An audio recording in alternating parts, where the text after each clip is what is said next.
Are you overwhelmed by the challenge of personalizing communication for thousands of students? That's where Element 451's AI assistants come in.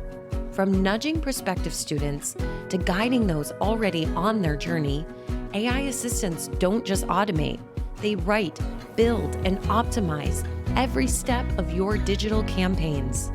Discover how at element451.com/AI team. Hi, I'm a higher ed CMO, and I have a confession to make. I think that higher ed has to make a real pivot in how it thinks about its tuition model. The lack of transparency that a lot of schools have and the significant amount of discounting that happens that's done in a non transparent way, I think is going to have serious repercussions. And in fact, I think it's already having serious repercussions because when we say that the institution costs X amount of dollars, and we know that no student is going to actually pay that, I think that gives students and their families a really bad taste in their mouth. Marketing can really lead this transition. We are poised to be the leaders in driving a conversation around price at our institutions. And so I was so excited to bring on Paul McGinnis, who is the Vice President of Marketing and Enrollment at Bethel University, to talk about how they did a price reset for the class of 2025.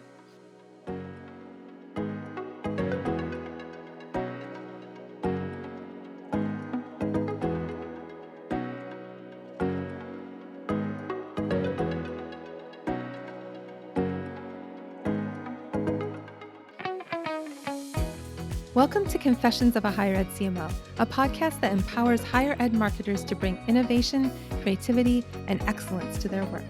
I'm your host, Jaime Hunt. Join me every 2 weeks for discussions with some of the best minds in higher education marketing.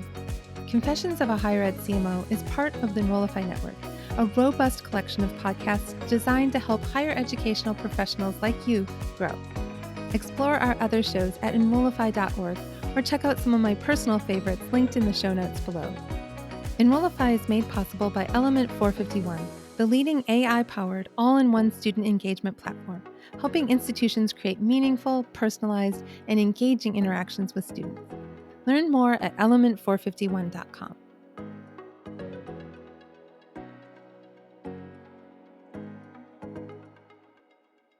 So I'm so thrilled to have somebody here from my home state. Welcome to the show, Paul.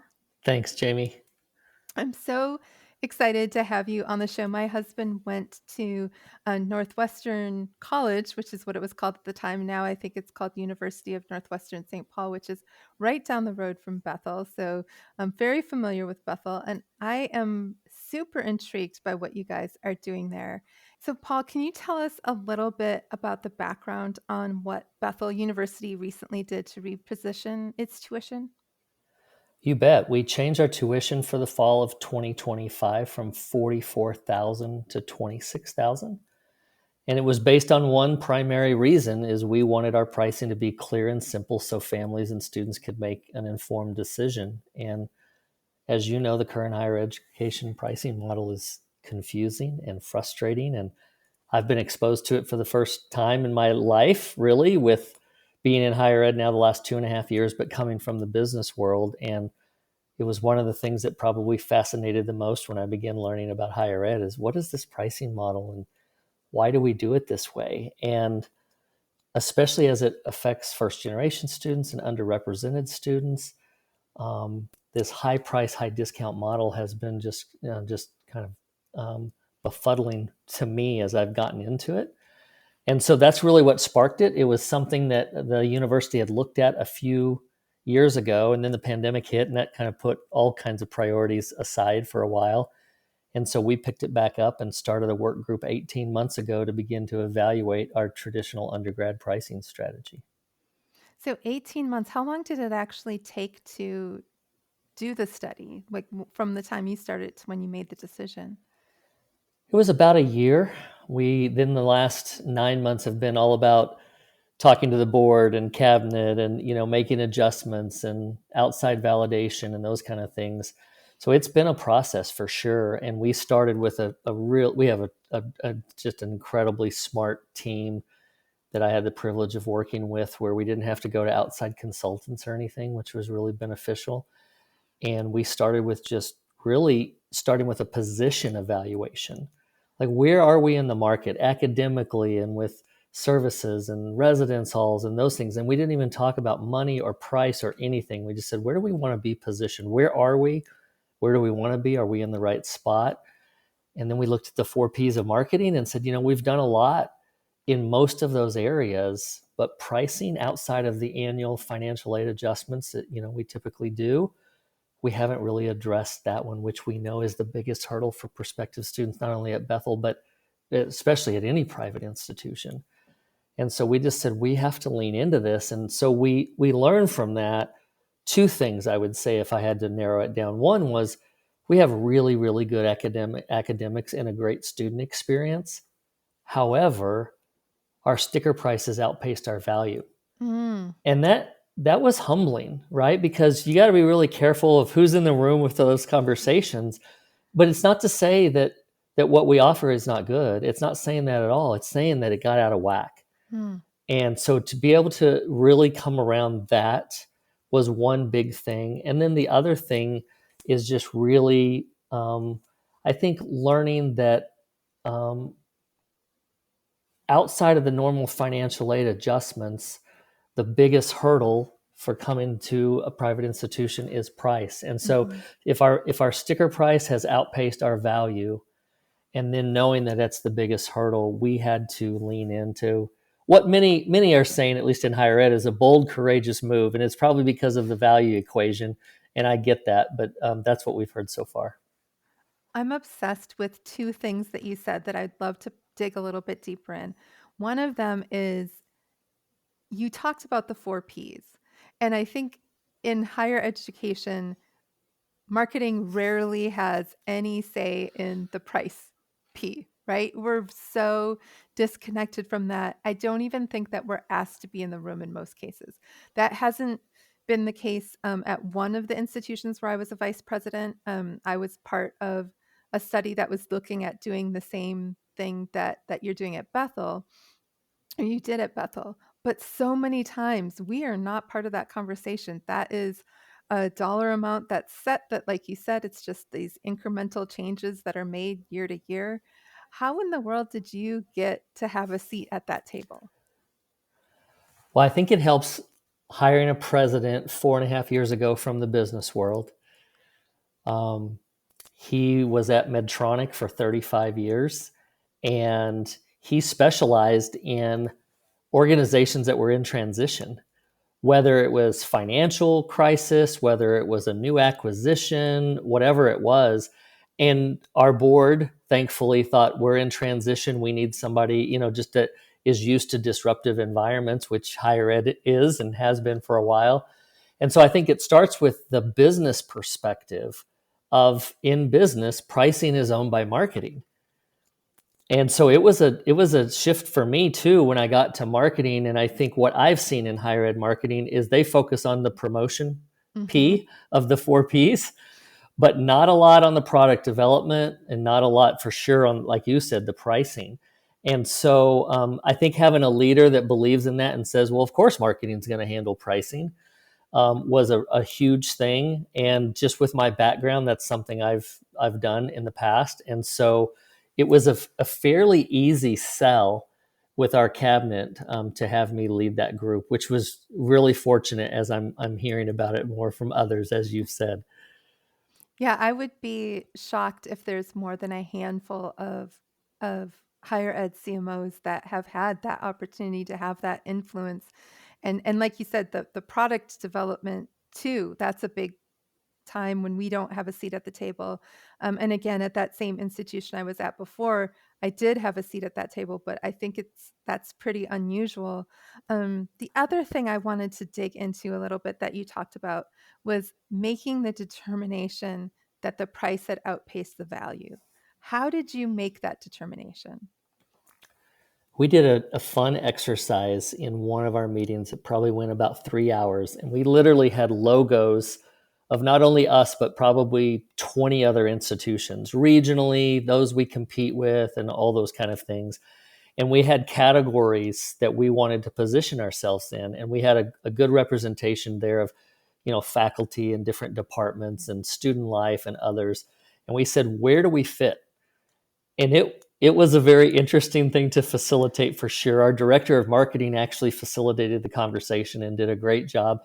And we were just having these very honest conversations where somebody would place us maybe above another university or higher than they thought we ought to be, and somebody else going, I don't think that's true, and this is why. And so there was a lot of give and take, and I would say fearless feedback, which was good. And we finally got to a place where we had this board with all these logos, and Bethel's logo was a little different, so we could differentiate it very easily. And to be able to look across the board and say, it's not sitting right with us. Mm. And again, that was hard, but for us to really say, this isn't an insult to the academics and the student experience and all those things. That's not what we're saying. What we're saying is the price is crazy. I'm a Mac guy. I love Macs. They're more expensive than PCs. But there is a point where if it kept on going higher, I would just say, no, I can't do it. There's a line that it crosses. And we felt very clearly in the room after that exercise that we were past that line and that we had to fix it. Had you been seeing enrollment declines in the years leading up to the decision to look at this? Yeah, we had. I wasn't here for that when it first started, but there's been enrollment declines regionally in most private institutions in our area. And so I think that precipitated it initially before I got here. And then as I started into it, I think that was part of it. But when you talk to our president, it actually was a bit of concern for our work group. Our president goes, we're not doing this to drive enrollment. We're doing this because it's missional. Because as the gap of sticker price and net price continues to widen, it feels like it's further and further away from what we're called to do as a university. And so he has been very strong on that we're doing this because it's a missional tie. And the work group, they see that and they got it. But at the same time, they say, why are we going through all this effort if we're not going to grow enrollment? But he says, listen, the expectation, and even from a budget perspective, we're not anticipating that. If you look at tuition resets, half have grown enrollment and half haven't. Now, when you talk to experts and Dr. Lucy Lepovsky and others, they'll say, well, a lot of those that didn't grow should have just closed their doors in the first place. It was a Hail Mary and a last-ditch effort. But it's been really interesting to see that this came after enrollment decline, yes, to your question, but it was not orchestrated to happen and actually get approved because of that. Can you tell me a little bit more about that, this approach being part of your mission, that this was like a missional exercise? Can you tell me more about how the new tuition model does that for Bethel? I think for any university, but for Bethel specifically, we want to equip and educate students to make an impact. Now, we happen to be a faith organization, a Christian organization, so what we think of impact may be slightly different, but every college wants to equip students to impact the world and to be knowledgeable and be great critical thinkers and to be involved in all those kind of things and make good decisions. And so at its core, if we have, which we know, a lot of people look at the sticker price and say, there is nothing you could do that could get me there. Especially if they don't know the game, that nobody pays that. And we try to do all this marketing to say, oh, nobody pays that. I mean, we're doing all this marketing to say that our price is crazy, which I would rather spend marketing energy on other things. Right. And so I think if we want students to see that Bethel is a viable choice, we have to at least take one factor into consideration, is make sure that they understand the price going into it, instead of waiting months to get a financial aid award, or what seems like a year last year with all the FAFSA delays. And then from a faith formation standpoint for us, if they want to have excellent academics, but they also want to really grow their faith during these college years, we want them to know that Bethel is within reach. And if you look at our messaging, we didn't go out with affordability. we went out with clear and simple and transparent. And there's a difference, and that was very strategic on our part because affordability is very relative, but we do want them to have an accurate view of what it's going to cost. I feel like this is going to be a trend for higher education institutions because I think that this lack of transparency is such an issue for, like you were saying, first gen underrepresented students. I know when I went to college, I was recruited by a small private in Iowa, and I remember being like, well, my parents can't afford this. This is not possible. And the admissions counselor trying to explain to me, no, that's not really what you'll pay. But I interpreted that as, well, if you're a 4.0 student, you're going to get a merit scholarship. I didn't really know that there was sort of this mass discounting of tuition and that it was within reach. And, I love my undergraduate alma mater. I'm a gopher until I die, but I don't think it was the right fit for me. But it was the only place where I understood what the price was of the options I was considering. And I see students today with those same struggles. I've been at a highly tuition dependent campus that did a lot of discounting and a lot of discounting that we considered like cocktail party scholarships, like scholarships so that parents could tell their friends at cocktail parties that their kid got a scholarship. Yeah. When really we never were going to charge them that full sticker price necessarily. And I just think that it's so brilliant and forward thinking on Bethel's part to be thinking about this tuition reset as an opportunity to be more transparent. And I'm really curious about how you're marketing that transparency. You just touched on that a little bit, but can you talk a little bit more about that? It is. We had, as you can imagine, a ton of conversation about how do we message this. We believe it's the right thing to do, and there's a lot of benefits to it, but what's the message? And it became, no pun intended, clear very quickly that clear and simple and transparent was the message. And we talked about a lot of things. We talked about this whole idea, this value question of, is college worth it? We in higher ed have really caused a lot of that with our sticker prices going like this. I mean, there's other factors for sure, but that's one of them, is people are looking at what the cost of attendance is on the website that we're all required to put there. And they're just like, oh no, there's no way. And for us, we said, I talked to actually a pretty wealthy family that affordability wasn't the issue. It was a willingness to pay was the issue. And so when we saw sticker price at Bethel, and I think this is actually most private institutions in the US, but sticker price over the last 15 years at Bethel had gone up a lot every year. And our net price was relatively flat for 15 years. Wow. But yet our yield rate was dramatically lower than it was 14, 15 years ago. And what that tells me is there was a lack of a willingness to pay. So that really played a lot into the messaging too, is people are getting tired of the game. And they're like, there's no way. I was on a radio program when we did this announcement, and the host was like, two of my kids are in public school. I wanted them to go to private, but when I looked at it, I said, you can't even apply. So they didn't even get to that, to where they found out about the cocktail party, or we call them feel-good discounts. And so clear and simple became the clear way that we were going to market it. And then we also had to figure out how to describe it, because there's definitely, we're not the first to do a tuition reposition, but we think, like you said, there's going to be a flywheel effect of this, and it's going to happen over the next 5 to 10 years. And as we validated this with outside higher ed experts, they're like, yeah, pricing is going to change dramatically. So we hope we're on the leading edge of that. But we really wanted it to be, because we found that families were so frustrated with it. And they said, just tell me what it's going to cost. And I'll give you 2 examples. We had the day of the announcement, we sent out the email to, all these different audiences. And one of them was to prospective families. And a prospective parent called our main university line and said, hey, I just want you guys to know, I think your email's been hacked. I just got an email saying that your tuition went down $18,000. I love that. Luckily, we we thought that would happen. And so the person that was answering the phone could at least talk at a high level about what we did. And he got silent and he was just like, my son has wanted to go to Bethel for 4 years. He's a senior now. He goes, he's applying tonight. We did not know of this game and this discounting. Thank you.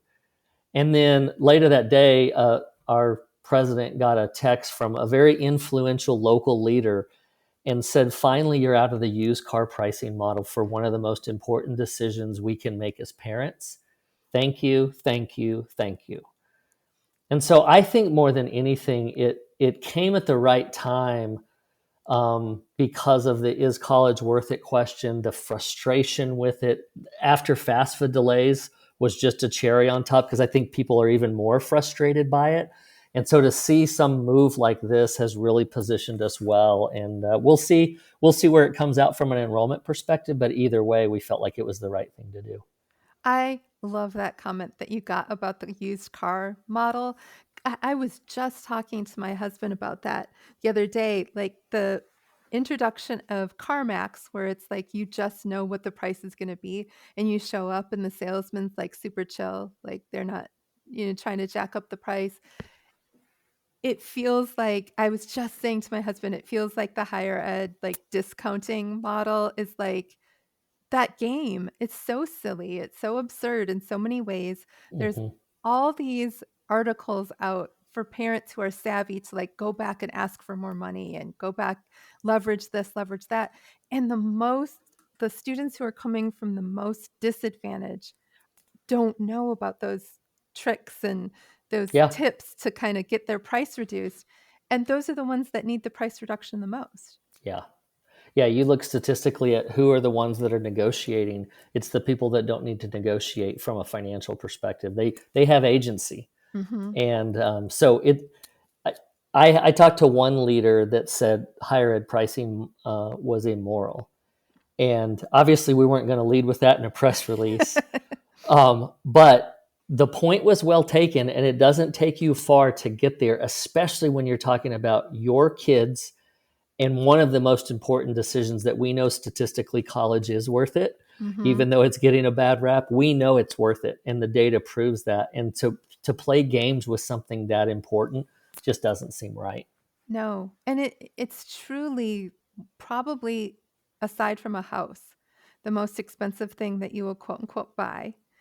You will spend so much time working toward earning it, 4 to 6 years or whatever, and the people that are around you and the network that you build and the faculty that you learn from, it's probably the most consequential decision of your life, aside from who you choose to partner with if you do decide to like get married or partner with somebody, because that whole network follows you for the whole rest of your life. The faculty connections you make follow you for the whole rest of your life. And so I'm enamored with this. And I'm also really curious, are you hearing a lot from prospective students beyond the couple of examples you've already shared? We are. The week we announced it September 16th, and that week was crazy in a good way. From a social media perspective, the most shares we've ever had, the most likes. I would say over 90% of the comments were positive, and the ones that weren't were kind of like, can I get a refund? I went there 10 years ago, and those kind of things. And so that was really encouraging. We had great earned media. We worked really well with a PR agency that we had one local news channel that did a great 7-minute piece on higher ed pricing. And we were the main component of it, but we didn't know they were going to do that. They had an outside expert talk about how college pricing is ridiculous and it needs to be more clear. And guess what? Bethel has stepped up. I mean, we couldn't have written it better.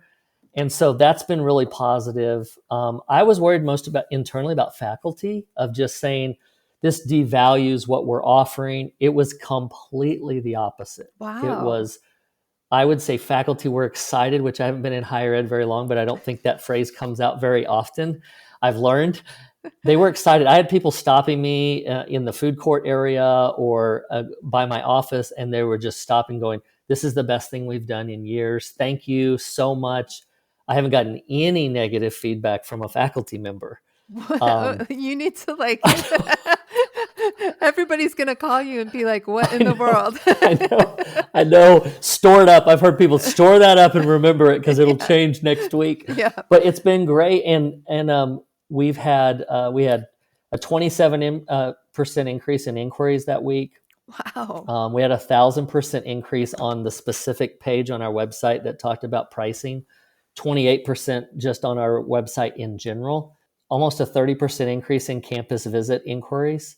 Wow. So, again, all that tells me at this point is there was excitement and, hey, maybe I can afford Bethel. Hey, way to go, Bethel. And those, we'll see where it, falls out in 9 months or 12 months. But at the onset right now, it's very exciting. And the conversations that our counselors are having with families are going well. We spent a lot of time training them on talking about pricing and that you need to bring it up even if they don't, because when they get some big cocktail party scholarship for 30,000, but yet now we have academic achievement scholarships still, but they're much smaller as you can imagine.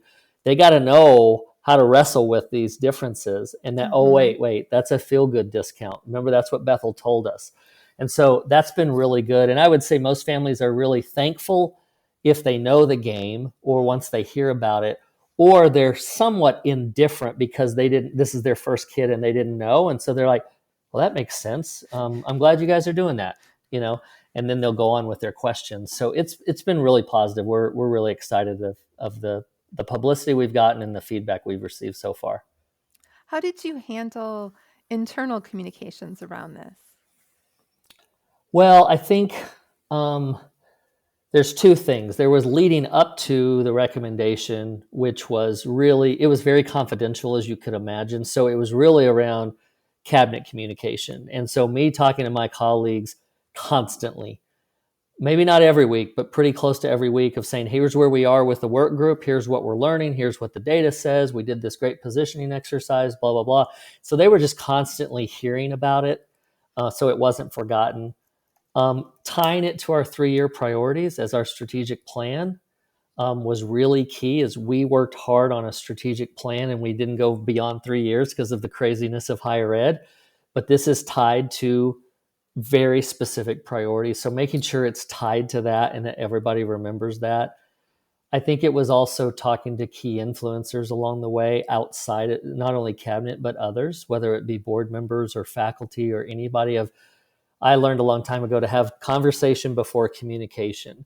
Mm-hmm. And there were some key conversations that either me or somebody on the team needed to have to begin to talk about the process and what we were going through, and listening to their concerns along the way. We adapted our recommendation based on a bunch of smart people giving us thoughts about it. And so that was helpful.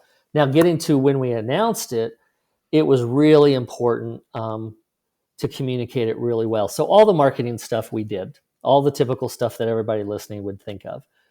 But some of the stuff maybe you wouldn't think of is a letter went out to every current student saying, this is what your current price or your price would have been in the current model next fall. This is what it's going to be next year with our new pricing model. So it was almost like re-awarding after this year, which was a challenge, but we were able to manage through it. It was also having employee sessions. We had an employee session every day for the first 5 days, and really articulating the why we did this, why now, what it means to current students, what it means for prospective students, and the talking points. Because our faculty and staff, we can do whatever we want in marketing. What our faculty and staff say when they're at a football game or online and they say, why did Bethel lower their price? Mm-hmm. We have to be all saying the same thing. And so we did a lot of work internally, that especially that first week, and I'm still doing a lot internally over the next few weeks as well, just to make sure it's communicated really well. That's really smart. And one of the things that you mentioned, it just triggered joy in me about bringing people to the table and using their insights to come up with a better plan. And I tell people that all the time, because I think it's really tempting to leave the people we think are going to be skeptical out, right? Because they're going to be pains in the butt or whatever, fill in the blank. It's what our thought process is. But a lot of times, when you bring them in, they have insights that we don't have because they think differently than we do, which Yep. is evident by the fact that we've, sometimes there's friction between us and those folks. But two, it also helps them feel a sense of buy-in when the decision is made because they've been part of that Hmm. process and their voice has been heard. And I think that was just so smart. I just gave a talk last week about busting silos, and I talked about how, like, identify your biggest skeptic of something that you want to do and bring them in. Don't surprise them with the change that you've made. Like, bring them in and take them along on the journey. I love that you did that. I did that because I learned that the hard way in my career. Yeah. There was a lot of dumb tax paid in that regard, and knowing how to grease the skids strategically beforehand was key for this rolling out. And knowing some faculty influencers that, have the faculty's ear for them to say, this is the best thing Bethel's done in 10 years, that carries a lot of weight. Mm-hmm. And or board members or something like that. So yeah, I would really suggest that's one of the most important things to do is really think through that process. And when you're thinking about faculty influencers, I really urge people not to think and assume that it's faculty with the highest title or the faculty who's like an associate dean or whatever. It can be, some guy or gal who just has an influential voice in the community and may not be at the top of any sort of org chart. And same true with staff. At Mm-hmm. a previous institution, one of our most influential staff people was the campus photographer. He Mm. knew everybody. He'd been a student there. He'd been there for so many years. People loved and respected him. And it was like, get him on board with the things you want to do. And if he's a cheerleader, you're in a good spot.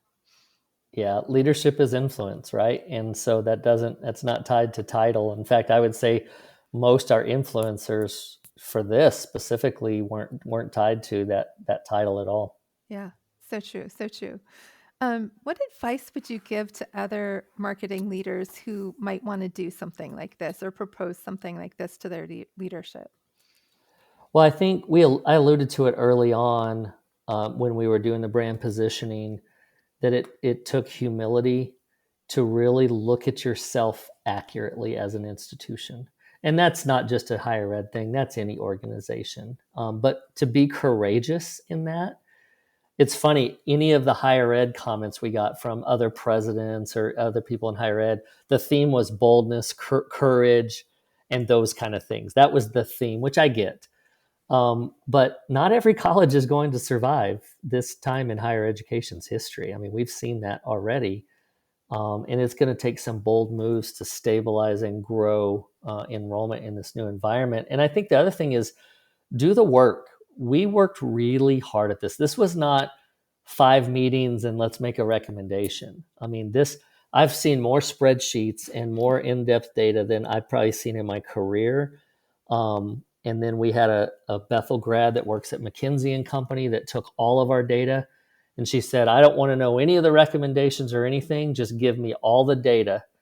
And she did a forecast out for 15 years and looked back at enrollment data for 15 years and came back and validated what we had done. And we made some changes based on that. So doing the hard work and knowing that the hard work is not over just because we announced. There was a lot of effort to get to this point, but man, probably, I don't know about the most important, but just as important as post announcement, ongoing for sure, but all the way till next fall. And then communicating the why. I know we all say that as leaders, it's so important, but there's a ton of reasons to communicate the why. But one of the reasons I communicated the why along the way is I want more marketing dollars prioritized at the university. And it was key for me and for cabinet that we had to prioritize marketing dollars before the announcement, at the announcement, and after the announcement. And what's nice is we've operationalized those dollars. So we've seen a significant increase in marketing dollars. And that helps also with, our president said, I want to have half the cabinet be from business and half the cabinet be from higher ed. And our CFO said, Paul, if we're going to grow enrollment, we need more marketing dollars. So I didn't even have to convince him of that because he came from General Electric and United Healthcare and all these places that know that. And so really communicating the why has a ton of reasons. But for me, it was so we could get marketing dollars prioritized to make this work. I'm in love with your CFO for recognizing that, because I have felt like, so if, I've worked in higher ed for 20 years, and I have felt like in a lot of cases, you're fighting the CFO is the one that wants to cut your budget. And I've been really lucky to work with some really great ones who understand that marketing is you're not going to grow enrollment without marketing, that marketing is a value driver and can help bring in revenue. But I hear from so many people, my clients, others, that talk about how they're not even base funded. They're given like their salaries, and that's it. And that's their entire budget. And it makes me really sad, particularly to see institutions. I think the small privates, the smaller rural campuses are going to be in real trouble in the next couple of years to the next decade.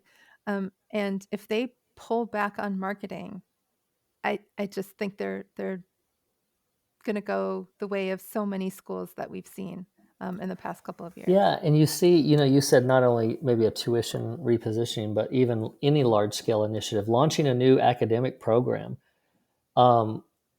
It quickly will become a small scale or no scale initiative without marketing dollars. And it can be a great program. And I've seen, even in my short time at Bethel, but I think anywhere, and I've heard anecdotally, is not giving enough marketing dollars where a program failed and it was looked at, oh, that program wasn't in demand. And it was because we didn't tell anybody about it. And that's been hard, but it's been since I've been here, and with our CFO and others, and we have a provost that has a great business mind as well. She comes from academics, but she would be an executive anywhere she ever went. Having that combination to be able to say we got to market well you're right. It's a blessing, because it's not, what I'm learning is it's not normal in higher ed at all. No, I actually just got a text today from a friend who said that he was asked to expand their marketing footprint into 4 different countries, and he was given a $90,000 budget to do that. Oh gosh. Oh, You're having the same reaction I yeah, had. that would be maybe for 4 different counties. Maybe he had added an R and he wasn't supposed to. I don't know. Maybe it was a typo. What's so funny is I texted him back. I saw that and I read it at first as counties, and I thought, like, I mean, that's still not great, but okay. But once I realized you meant countries, I was absolutely floored. That's the reality, I think, Yeah. of, and I think you're speaking to one of the things that I think is going to be really critical for higher ed when you talk about your president intentionally building a cabinet that cuts across both the business world and higher education, and having that diversity of perspectives at the table. I think that's going to be a lifesaver for a lot of schools. Yeah, diversity of perspectives sometimes can create stress, as we all know. But what I've seen in my experience is it creates better ideas, and more innovation and those kind of things. So it's worth it to me to have the different perspectives. And then I feel like we all become better leaders because of it, because we're hearing these different perspectives and can really make some change. And that's what I think we need in higher ed more than ever before. Yeah, yes, absolutely. I'm really curious about your thoughts on how this new tuition model could influence the broader higher education landscape. Do you think other institutions will follow this trend and be more transparent? Well, I hope, I mean, Bethel is known regionally, but I wish, if it was a Baylor or, somebody bigger, it would probably have more influence. But I hope that this clear, transparent, and simple is something that we can all embrace. I mean, obviously, I hope there's a flywheel effect of more schools doing it, because, man, this is the time to do it.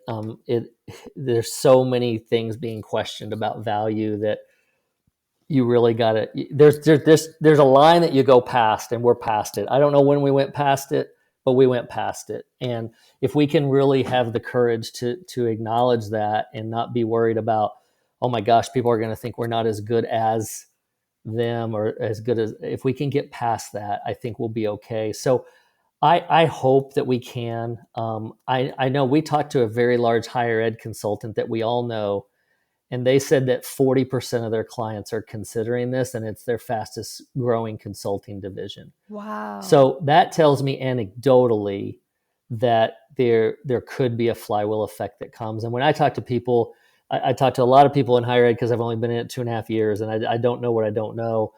All of them that I talked to, this about a year ago, said they thought the pricing, similar to what you said, it's either going to be mandated to us by a governing body, or we can do it the way we want to do it, which I think would be better for the industry if we could do it in that way and get the flywheel turning that way. Well, honestly, the current model is ripe for corruption, and having, I could see a regulatory body saying you have to be more transparent about your pricing, because this sort of nebulous behind the curtain magic happens, and then you get some sort of discount taken off of your tuition based on who knows what that's happening behind the scenes. I mean, there's a lot of opportunity for that to be abused and for that to leave out big swaths of students who don't know how to play the game. And it's probably not too long before either the accreditors or the DOE starts to say, whoa, wait a second here. Well, and the discount rate is now 60%. It's wild.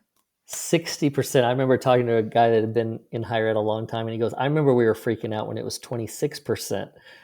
And when I heard about the model, that the model started where, I mean, decades ago, but the list price and net price was pretty darn close.